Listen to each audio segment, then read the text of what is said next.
Assalamualaikum warahmatullahi wabarakatuh. Perkenalkan, nama saya Nur Aini Rosalita Afiani Endarto. Di sini saya sebagai mahasiswa PPG Prajabatan UNY tahun 2023 gelombang kedua.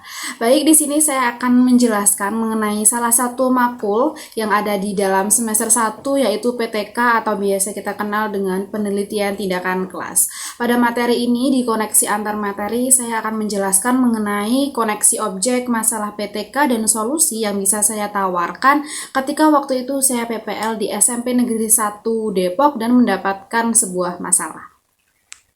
Kita lanjut ke pembahasan berikutnya, yaitu koneksi permasalahan. Jadi di sini terdapat 3 elemen penting yang harus kita bahas sehingga kita mengetahui mulai dari objek, masalahnya, hingga ke solusinya. Objek yang saya ambil di sini adalah materi pembelajaran.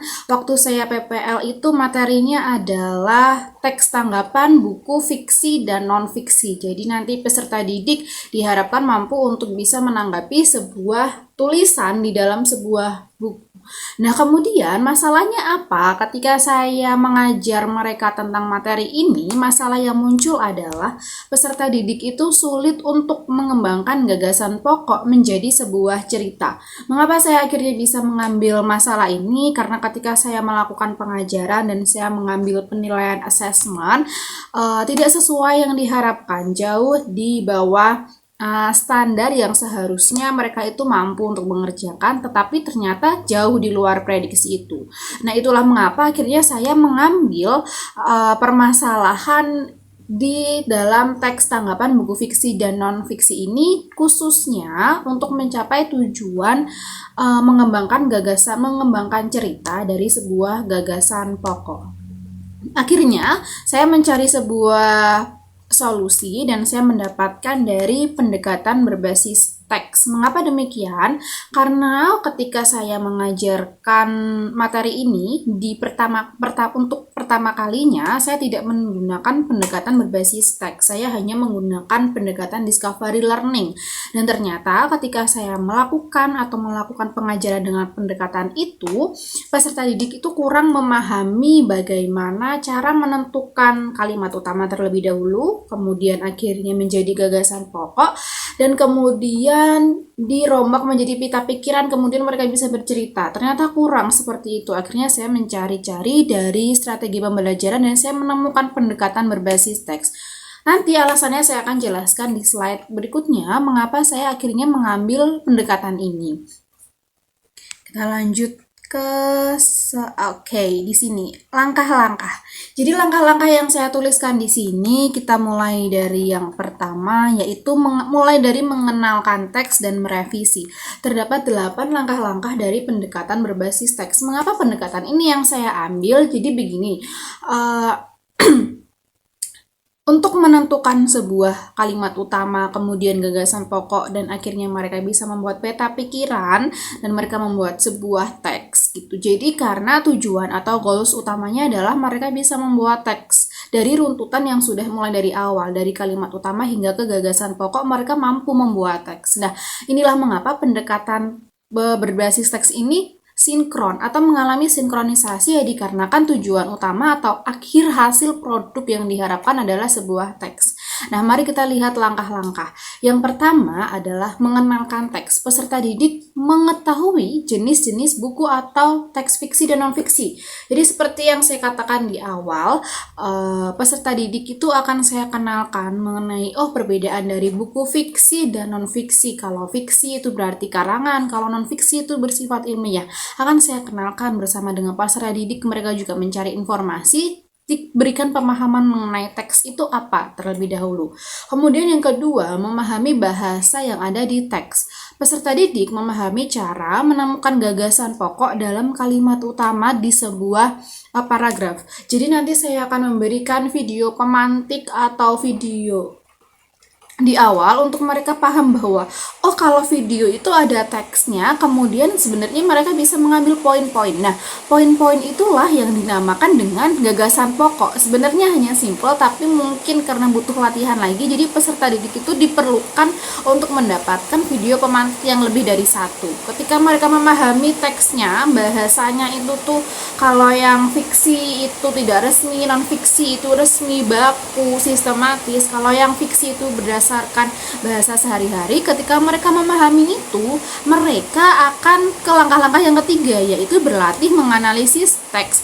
Peserta didik berusaha untuk mengamati dan mengidentifikasi bahasa dalam suatu teks di dalam buku fiksi dan non fiksi.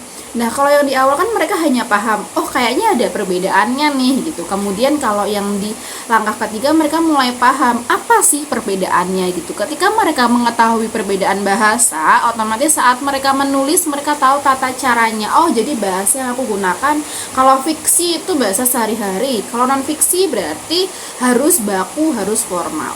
Kemudian lanjut ke 4, merefleksi. Peserta didik berusaha untuk merangkum atau merefleksi mengenai gagasan pokok dan bahasa atau alur dalam pembuatan cerita. Kan mereka, peserta didik ini sudah menemukan materi ya, bahasa apa yang berbeda. Karena bahasa itu kan hal yang dasar krusial ketika mereka akan membuat teks. Mereka sudah mendapatkan materi, direfleksikan, dipahami lebih dalam, dan mereka rangkum agar ilmunya itu bisa mereka tekankan di dalam ilmu pengetahuan mereka. Tidak hanya masuk kemudian keluar kembali, bukan seperti itu. Jadi direfleksikan. Kemudian kita ke langkah-langkah nomor 5, mengembangkan ide atau bahan. Jadi peserta didik itu mengembangkan ide berdasarkan gagasan pokok dengan cara menggali, mengembangkan, dan mengumpulkan bahan tulisan.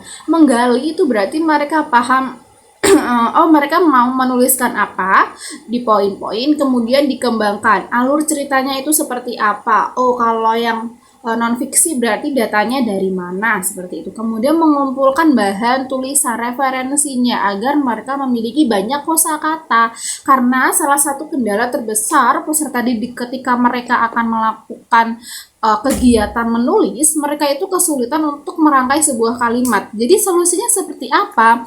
Adalah mereka mengumpulkan bahan tulisan. Ketika mereka sudah mengumpulkan bahan tulisan, mereka research, mereka membaca, kemudian mereka mendengarkan, mereka datang ke perpustakaan atau lewat media apapun, mereka akan mendapatkan kosakata yang banyak untuk lebih mengembangkan cerita dan ceritanya lebih berbobot. Kita ke langkah-langkah yang ke-6, menyusun kerangka tulisan. Nah, karena di nomor 5 mereka sudah mendapatkan bahan materi yang cukup, sekarang waktunya mereka untuk menuliskan kerangkanya secara runtut berdasarkan strukturalnya itu seperti apa. Kalau tidak berdasarkan alur cerita yang akan mereka tuliskan. Peserta didik membuat kerangka tulisan dengan model peta pikiran untuk memudahkan pemetaan dan kalimat utama. Nah, sebenarnya peta pikiran ini juga merupakan salah satu solusi yang ditawarkan kepada peserta didik untuk merangkai kalimat yang sedikit-sedikit terlebih dahulu untuk memudahkan mereka, kemudian baru mereka kembangkan. Karena ketika mereka dituntut untuk menuliskan langsung dalam sebuah paragraf dan akhirnya membentuk sebuah teks, itu ceritanya pasti akan lari-lari, tidak akan runtut dan tidak akan memudahkan pembaca dalam membacanya. Makanya solusinya adalah model peta pikiran.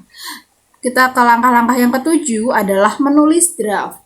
Peserta didik untuk pertama kalinya menyusun kalimat secara utuh berdasarkan kerangka, dibuat draft.